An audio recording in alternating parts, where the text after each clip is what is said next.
Jim Gilliam had a 17-year career with the Dodgers, where he averaged 140 games a year on one of the most dominant teams of his era, and yet most fans don't know who he is. Often called the Forgotten Dodger, Jim, also known as Junior, won Rookie of the Year in 1953. He was a four-time All-Star, and he played in 7 different World Series, winning 4 of them. He took over second base for the Dodgers when Jackie slid over to third, and while second base was his primary position, Jim was a true super utility player. Over his career, Gilliam played every position for the Dodgers other than pitcher and catcher.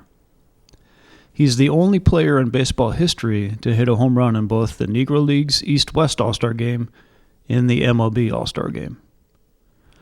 I'm joined by Cory Smith to discuss Jim. Cory is a Gilliam super collector, and as you'll find out momentarily, he has a pretty special connection to Jim. I met Cory through the Baseball Cards Vintage subreddit. If you're a collector, you should consider joining us there. First of all, let me thank you for coming on and joining me. I really appreciate it. But can you take a minute and tell me a little bit about why Gilliam? And let's get this straight, right? Because there are people that say Gilliam, but it is Gilliam. Mm-hmm. So why Gilliam? Because I mean, on that Dodgers era, obviously you had Jackie and Campanella, and like there were a lot of really, really good Hall of Famer athletes. So, you know, what drew you to him? You're not a New York guy or an LA guy, so you know, I'm really curious about that. And then if you can talk a little bit about your background with baseball and collecting, and then ultimately your channel, if you don't mind. Hey, Gordon, it's a pleasure, an absolute pleasure. Okay, well, and this is just something. You see me wearing a cowboy hat. This is my thing. When I go to card shows, I've been to National the last 3 years in a row now. Just wearing a cowboy hat is just my thing. You know, people see me at, oh yeah, I'm the black guy wearing a cowboy hat at a card show. So, and I'm collecting vintage cards. I very rarely go out and look at the shiny new ultra modern stuff. I'm not looking for the checkerboard, rainbow, snakeskin variation. I'm not looking for the modern day quarterbacks or the autograph cards or the stuff that has like the patches and all that stuff. I'm not looking for that stuff. I'm looking for cards like this, all right? The vintage era baseball cards that are 60, 70 years old or older. That's what I love in the hobby. And how I got into the hobby, started a job working in the pharmaceutical industry. Mm-hmm. And brand new into it, had never thought about getting into that industry. I moved back home to Indy. I was living in Nashville for a while, pursued a media job there. A dream became a nightmare, Gordon. And I would, for anybody out there watching and listening, I always tell you, chase your dream. If you have a dream out there and you think you can attain it, go after it. But just know that dreams can truly become nightmares. And my dream of being in the media industry and working for somebody I admired at the time became a nightmare. And after a year of living away from my wife and our dog here, which you can kind of see in the background. Yeah, I saw him back there, yeah. Moved back home in 2022, and working, ended up getting the job I had. Worked with this guy who ended up being a relative of mine, a distant relative. So we're talking one day on the job, and he's like, yeah, I collect, cars and stuff. And I had this other cousin that works here that collects basketball cards. I'm like, okay, so I'm collecting basketball cards. So I'm seeing on Amazon. I don't even know where a card shop is in Indy. Okay. Mm-hmm. Live in Indianapolis, Indiana. So I purchased a few things on Amazon, which is just terrible. I can't believe I did that. And I get boxes of cards in, and I'm going live on Facebook. Just opening up cards, just having fun with it, not trying to do any special drops or anything like that or anything. It's just I was wanting to show off what I'm into. So as I'm opening cards, a family member of mine says, "Hey, my dad used to collect cards of our relative that played baseball." It's like, what? And this is 23, and his father had passed into 2020. And he says this, I'm like, what are you talking about? I've never heard any story about we had a guy that used to play professional baseball. He's like, yeah, he played with Jackie Robinson and the Dodgers. What? And granted, like I said, I'm 35 at the time. Had never heard of this person ever. And so get research done. And he's like, yeah, guy's name is Jim Gilliam. And on my mother's side of the family, my grandmother's maiden last name is Gilliam. And she's from deep South Georgia. But the Gilliam family is from that part of Georgia. I hear this, I'm like, what is, and then I find out Jim Gilliam, the guy I collect, is from Nashville, Tennessee. Mm-hmm. And at this point, I'm like, okay, I knew the Gilliam family is large. I knew both sides of my mother's family is very large, both from Georgia and the surrounding areas, but spread out all over the South. So I'm like, okay, let me do some research here. And so I come to find out his father died at a young age, Gilliam, and then he grew up with his mother's family. So I've not been able to really corroborate if we are true related. I like to think we are. I spoke with the author of this great book, Steve Ditmore, last year. And if you are a fan of baseball, Gordon, or anybody out there watching, you got to get this book. It is so tremendous. I actually use a Jim Gilliam card I tried to get graded, or a news clip that I tried to get graded as a bookmark. But he was telling me that it is quite possible that we are related, truly related. It's just that connection between his father's side of the family and my side of the family it's so incredibly hard to piece those together because of the era it was. 1920s, Deep South, Tennessee. The records aren't exactly great. Family tree lines and heritage, there just weren't so many great bookkeepings, I would say. Heck, I have a great uncle that they don't even really know his true birth date. Mm-hmm. And he was born in the 1930s. As a matter of fact, his name is, they call him Lil Bruh. That's a crazy name. But my great grandfather's name was James Gilliam. Okay. And his name is James Gilliam Jr. Yeah. Short for Jim Gilliam. And so, like, I always thought that was interesting once I really started digging into it and everything, and find out the family side of it. But at this point in the 2 years I've been collecting Jim, I don't even care if we aren't related. It could be just a coincidence. Like, my last name is Smith. At this point, I'm so involved in Jim Gilliam and his story and collecting as much as I can on him. Mm-hmm. That's family. So that is how I collect, or why I collect Jim Gilliam. As Cory mentioned, Jim was born in Nashville. His father was only 16 and his mother 17. His father tragically died just 8 months after Jim's birth from tuberculosis at age 17. Tough beginnings for Jim and his mother. He learned to play baseball by playing stickball in the streets of North Nashville with a homemade ball of wrapped-up rags. He attended Pearl High School, but he didn't graduate. He dropped out to go to work. At age 17, Jim started playing in the Negro Leagues with the Baltimore Elite Giants. He played for the Elite Giants for 3 years before the Dodgers purchased his contract. And just like Jackie before him, Jim would play for the Montreal Royals. He also played winter ball in 1950 and 51, and 52-53 for the Santurce Cangrejeros. In 1953, Jim played for Santurce alongside a certain 18-year-old outfielder who would make such a difference with his life that the baseball writers made an exception to the rules to fast-track his induction into the Hall of Fame. Roberto Clemente. And now, a word from our sponsor. Have you tried the new RC Cola? Junior Gilliam, star Dodger infielder, says, RC is the cola I drink because RC tastes so good. No other cola is so low in calories yet tastes so good. Look for RC Cola in your local grocery store. Royal Crown Cola Company, Columbus, Georgia. Now back to our program.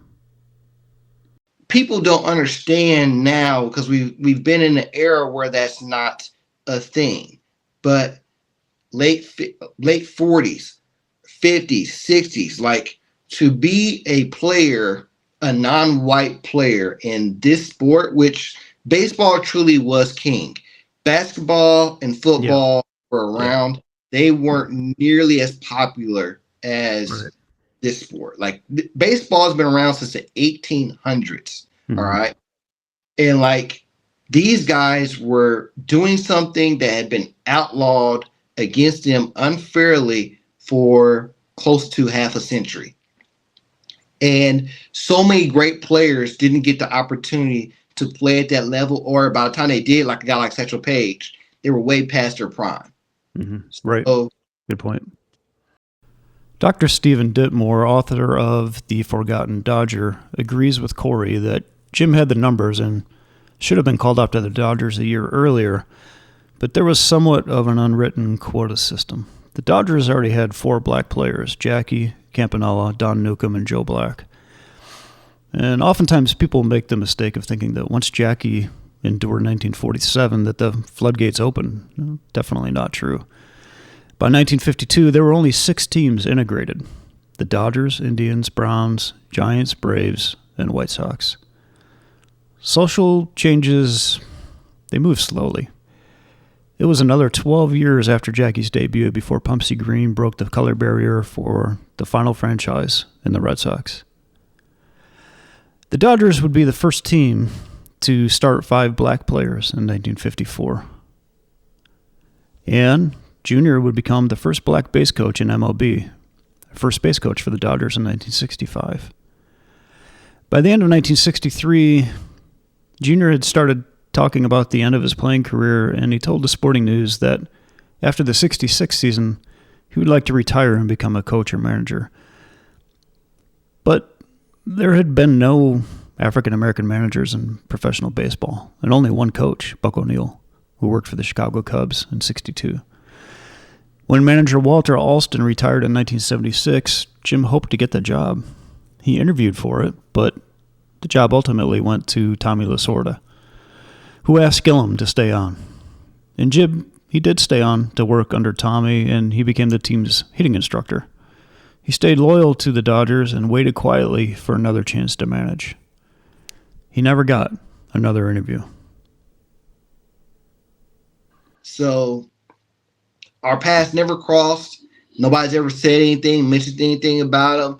Like literally went 35 years of my life without knowing about this man and what he brought to baseball. And he won everywhere he played. When he was with the Puerto Rican League team, he won. He played with Monty Irvin. They won Negro League championship down there, or like a Caribbean. Their championship that the league they were playing in, they won a championship then. He was great in Mexico when he played there. Like the man was a winner. He hit from both sides of the plate. He just did some great things his entire career. And if there's anything I know is that if he ever gets into the Hall of Fame or he receives some special recognition that he never received before, I'm going to cry. I'm going to cry. I'm going to try to go to it. And like, I'm just so happy. Like I get to collect somebody that is as significant as he was to the game of baseball and help pioneer for other young black African-American players to be in the league and do great things. Another word from our sponsor. Dodgers star Junior Gilliam says, "We came west and found the best." Junior is talking about Packard Bell, television, radio, and hi-fi. Packard Bell, performance and beauty. All hardwood cabinets in traditional mahogany or colonial maple. Our radios have 14 tubes, 3 diodes, and a built-in antenna for no drifting. Come see the latest at your local Packard Bell dealer and win tickets to see the Dodgers at the Coliseum. Packard Bell, Los Angeles, California. Back to the program. Jim played in 7 no-hitters, including starting in all 4 of Sandy Koufax's no-hitters. He was also a coach during 2 other no-hitters and managed a perfect game in Puerto Rico winter ball. Jim is the only Dodger to play on 4 World Series championship teams. Jim ranks in the top 10 in Dodgers history in these categories. He's 5th in games played with 1956, 5th in at-bats with 71-19, 3rd in plate appearances, 83-32, 4th in runs with 1163, 2nd in walks with 1,036, 7th in doubles with 304, 8th in hits with 1889, and he's 8th in position player WAR at 40.8. In the morning of September 15th, 1978, Jim drove Tommy Lasorda to the field and dropped him off and then headed back to the team hotel. He suffered a cerebral hemorrhage at the hotel and fell into a coma. He never woke up, and he died on October 8th at the age of only 49, the day after the Dodgers won the National League title. As Cory said, Jim and Fernando are the only 2 Dodgers to have their number retired and not be in the Hall of Fame. As a final note, besides Junior, Gilliam also had another nickname. This nickname's origin comes not from the ball field, but the pool hall. Jim was quite the billiards player and was known in these circles as the Devil. Newspapers from the time have various versions of this quote, but Jim would walk into a pool hall, lay cash on the table, and ask, "Who's going to pay the Devil his due?" Given that Cory is a Gilliam super collector, I asked him to share some of his collection. Pull out a random one, but all right. Do you have his entire run? I have, yes, to answer your question slightly, I have his full base playing days run in the PSA set registry, which is the Devil. If anybody has ever got that, yeah. It is very interesting. Like I said, the 53 that I got was, I spent all day at the National in 2023 looking for a great 53 Jim Gilliam. Yeah. I found one, and they wanted like 120 or something like that, and it was a beat up car. I was like, it was raw, beat up. I was like, nah, I'll pass. I go 2 booths over, I find this guy was still with me for $80. Fine. It has a stain, and like somebody like drew on it with marker. So I ended up sending this to last year. I ended up sending it to SEC, and they graded it authentic. I was like, yeah, it's fine. I don't care. 2 days after I get it back, I find out about the PSA set registry and what it is, like that. Gotta be freaking kidding me. So I started going through all the cards I had, and everything was raw. Everything was raw. And so I'm like, okay, I have 80% of the base set, and I have like 50 to 60% of the master set. So I was like, all right. So I started sending off cards, and like, man, what do? I don't want to crack this card open that I just got SGC. So what do? You go and purchase for more money than what you spent at PS4. Yeah. I've done that. I was like the number 6 or 7 person to finish his base set on the registry, and I'm number 2 technically. I'm number 2 technically on his master set right now. I have 5 cards off at PSA right now that I probably won't get back until after Christmas. I have the guy that's above me has more higher graded cards than I do. I just have more cards overall than he does. and it's really interesting the amount of cards. I've said this before um, to another show I've been on is the cards that were available in different packages. Like, could you imagine today going and getting a box of Fruit Loops and say, "Hey, there's a baseball card in your cereal box there. There's a Hmm. baseball card in your dog food that it's got for my dog." Like, that is how widespread baseball cards were for everybody. Like, some of Yeah. these cards here that I have, let's see here, Redman Tobacco. Yeah. Right. Yeah. Those are Hey, great too, aren't they? Beautiful yeah, cards. beautiful cars. Beautiful Yeah. cars. Yeah, when you go get your chew and you get I'm trying to collect this set here. All right, son. Let's see what here. Swift Meats. This is probably my all-time favorite Jim Gilliam card here. Hmm. This card. I want Yeah, to say I've thought about getting the Hank Aaron of those. I've never seen anybody that actually punched them out and put them together. I would like to see what they look like, but I've seen it. I've seen pictures of them online that have been like that.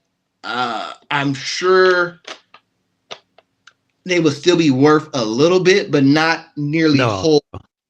What were those Like, issued in? Was that a hot dog thing? What was it? I want to say it was like deli meats. I Okay. think Okay.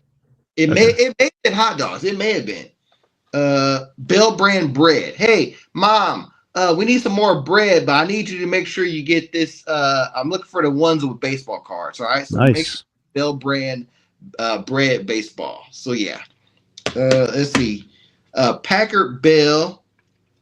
And this card right here, this is probably one of the harder cards of his I've had to go through and try to hunt down and find.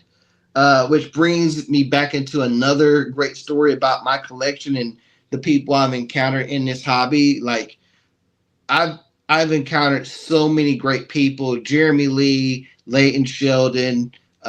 There's so many guys out there. Mike Baseball Collector, Hmm. Clemente Collector, Sammy Thunder. Hmm. So many great vintage baseball guys on YouTube, online. All those guys are great, phenomenal. But there was I'm not sure if anybody here is familiar with Net 53 Baseball, Oh yeah, sure.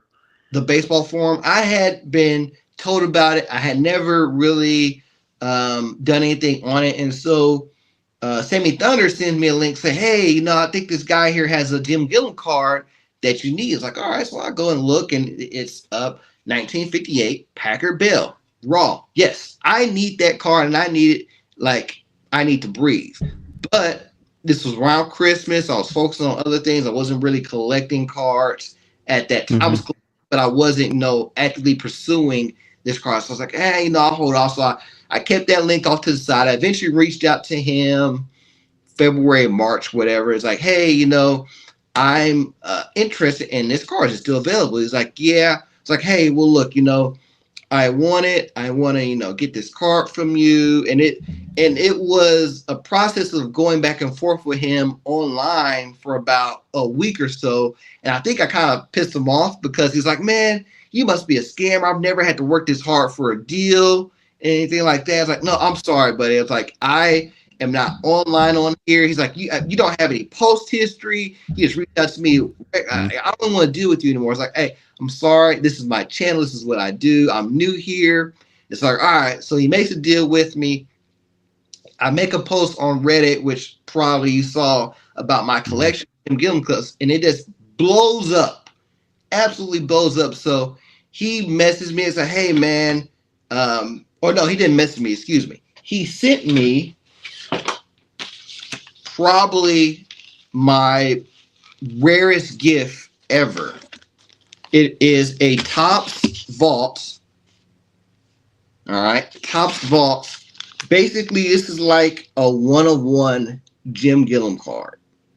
Hmm. And it was a card that Topps was considering to use for one of their sets of cards at the time. I believe it was 1950, 59, 58, one of those. And this is something I had never seen before.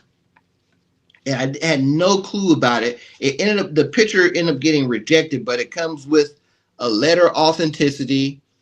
Um, Wow. something that shows, provenance, like, hey, this is what we Mm. were do and stuff like that. And he wrote me a very nice letter saying he saw my post on Reddit and how he saw this on there and just wished me the best luck in my journey. And like this is a 58. Yeah, he told me 58, and this was for 1959. Excuse me, called Topps Flexichrome directly from Topps Vault. Never seen anything like this before for any player. Wow, that's really generous. Extremely generous. Like it comes in the mail. I'm like, hold on, I didn't purchase anything else. I was completely surprised. He didn't tell me about it, and I'm like, okay. I mean, the people in this hobby are Yeah, it's truly nice. special, man. Truly special. And the people I meet online or at card shows, like, hey, I saw your video, man. Best of luck on the Gilliam chase. And then there's one guy, there's a couple guys out there that they don't collect Jim Gilliam specifically, but they Hmm. have cards I need, and they won't sell.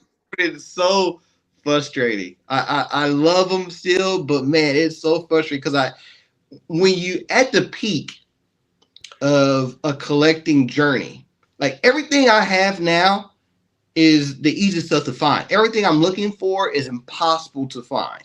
You've picked off the easy stuff. Or what I thought was easy. Like, I'll never find this card at a show. This is a 59 LA Dodgers Jim Gilliam postcard. Highest graded from PSA is a 7. I want to say it's like a pop 4. Mm. I found this online, bought it instantly. The Swift Meats, I've only seen one other Swift Meats for sale, instant purchase. Where is some other stuff? I just got these back. What was this? After the National, before the National, and these are pictures, Type 1, Type 2 pictures. Jay's Publishing. He's with the Dodgers. I have one with him with the Brooklyn Dodgers, Mm-hmm. but he's in LA in these pictures. I have one with him in Brooklyn, and that one was an autograph, or I think it's PSA couldn't authenticate the autograph, and JSA couldn't authenticate it as well. They think somebody signed it for Jim, like a secretary or something, and Mm-hmm. gave it that way. So I have that, and it can't be graded.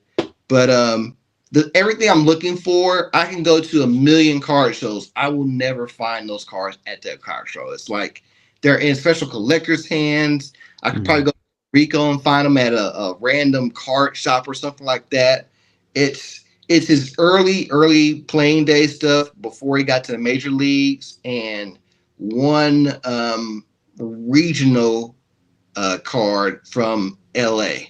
But yeah, it's this has been a great collecting journey. It's frustrating at times because when I at the PSA set registry, like I have, what is it, on the set registry, they want the Redman chewing tobacco. They want this with the tab, like I have, and they just recently added without the tab. So what did I do? Had to go find one without the tab, get it, and send it off. That's there. Mm-hmm. Then there is all right, 56 tops. Okay. 56 tops, one of my all-time favorite baseball sets. I will eventually go through and collect this full set. My goal is to do it fully graded. I don't care about the grades of them. I just want to grade it. The 56 Dodgers team card. All Mm-hmm. right. I have it in a white back. Do they have both the gray and white? They wanted the gray one. They don't want the white one. The white Uh, one's the rare one. They wanted the gray one. I spent all of the national looking for the gray one. I finally found one. It was raw. I was like, okay, great. I think I paid like $30 for it.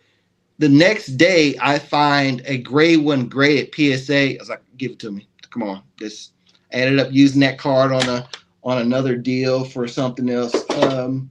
What is it? Another Leaf card, 60 Jim Gilliam Leaf. yep. This is I've another never seen that. Yeah, I've never seen that. PSA 8. What else do I have? I like I said, I have so many things here. Here's another one. The Bell brand, back to the bread. All right.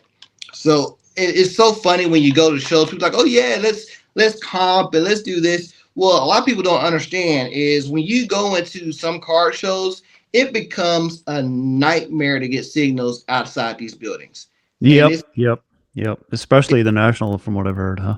yes, it's like you're in a dungeon. And last Hmm. year in Cleveland, I'm hunting for Jim Gilliam stuff, looking for his rare cards, and I come across a guy that had the Bell brand Bell brand bread Jim Gilliam cards. He had three of them, and here's one of them I purchased. It was raw at the time. It came back a PSA 2, but he was charging way over price what I saw online. But once again, you're at a card show, you're trying to get Hmm. these things, you don't want to leave empty handed. You spend all the time. It's like, hey man, work a deal with me. So he worked a deal with me for two of the cards. Here's the other one here. Came back a 4.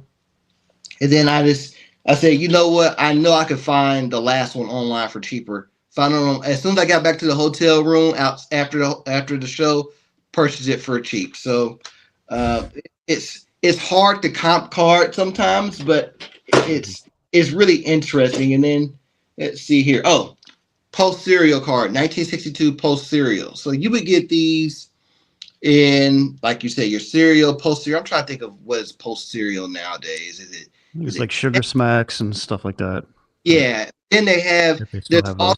Golden. variations of yellow. Hmm.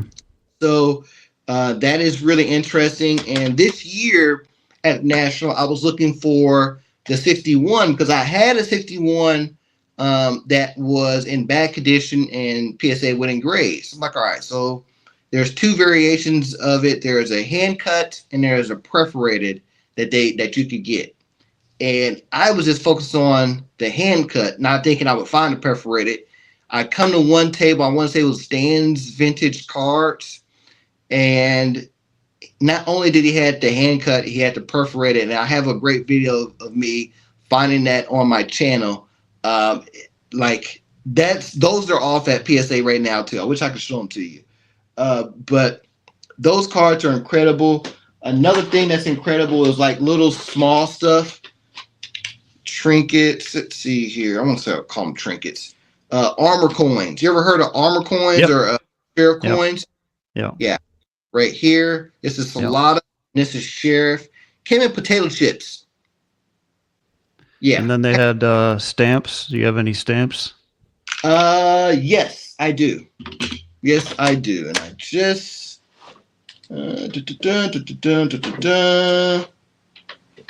Once again, Red Heart. Love that Oh, one. yeah, nice. Yeah. Golden stamps. I thought I had two. We don't know. So this right here is a 1955 Golden Stamps Jim Gilliam card. Another really hard one to find in good condition. Came back a 2. This one is like a stamp. It's the 1955 All American hand cuts, All American sports card hand cut. What is it? PSA 4. Very good one. I think I have another one just like it. There was like 2 years. Yeah, 55. So he has 2 and 55. This one, 279. And then this one right here, which is 326. Yeah. I spent so much. My wife is like, and I had to say, my wife was a very special woman. And if it wasn't for me having as good a job as I currently have, she would not be okay with this. She would not be okay with this, Gordon. Like it's really interesting. I'll go and I'll look online, and sometimes stuff is easily attainable. Other times it is not easily attainable, and like I know the cards I'm looking for now. If I find them, they're probably going to be the most expensive cards I've ever purchased, not just of Jim, but period. Yeah. That's how rare they are. Like, you just don't see these cards pop up, and people that have them, like I said, the people I know that have them won't budge on them whatsoever. Like, I offered somebody 1,000 cash up front, they told me flat out no, Well, to and I your 1,000 cash right then. I knew once I offered that, I was like, okay, I gotta sell other cards outside of my Gilliam collection and like try to manage it and make it happen. But I want these stuff. Is just hard to find. well, Cory, thanks for your time, man. It was great to meet you. Thank you, Gordon. I appreciate you having me on. Uh, my journey is very special. The reason why I call myself True Card Adventures. This is an adventure I'm on. I'm going to take everybody on there with me. So I appreciate you giving me the chance to share my journey and adventure with others. Hopefully, this may inspire somebody else to look back at their family history and say, hey, maybe they have someone in their history, in their past, in their family that was a great player somewhere along the line. They can do the same thing. That is something you will truly not forget and you won't regret.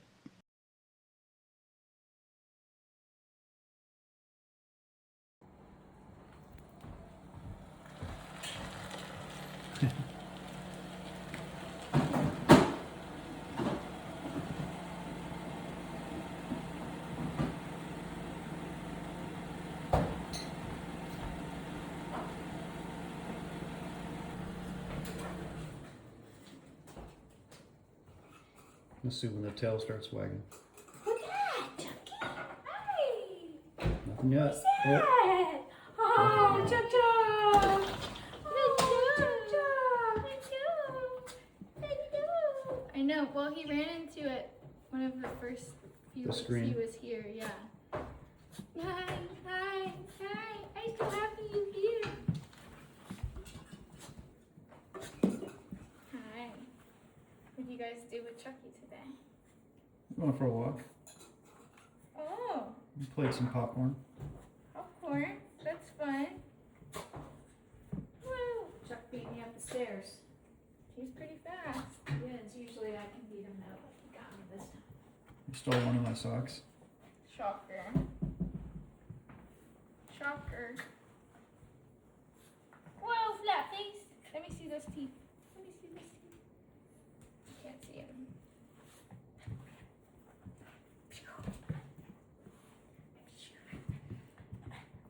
Oh goodness, no. No bites.